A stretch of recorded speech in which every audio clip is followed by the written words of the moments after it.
अस्सलाम वालेकुम बच्चों। तो आज हम सीखेंगे उर्दू हरूफ़े तहज्जी। अलिफ से अनार,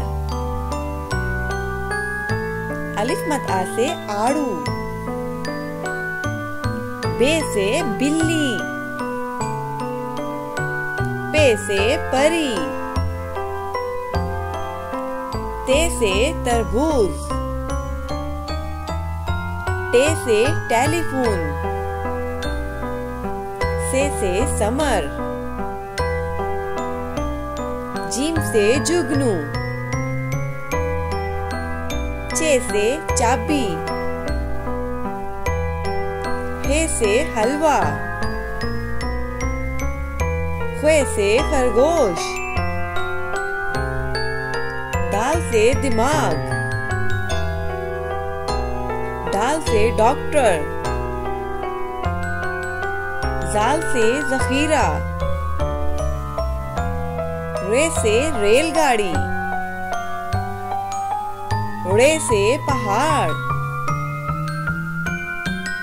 जे से जिराफा, से सालाबारी,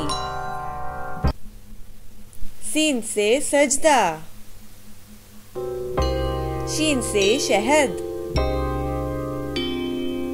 स्वाद से संदूक, ज़्वाद से ज़ईफ, तोय से त्यारा, ज़ोय से ज़रूफ, ऐन से औरत, गैन से गुब्बारे, फे से फुवारा, काफ से किला, काफ से केक, गाफ से गाय, लाम से लीमू, मीम से मस्जिद, नून से नाशपाती,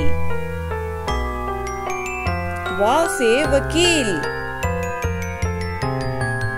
हे से हाथी, हमजा से चाय, छोटी ए से यो-यो, बड़ी ए से या रसूल अल्लाह सल्लल्लाहु अलैहि वसल्लम। वीडियो अच्छी लगी हो तो लाइक करें।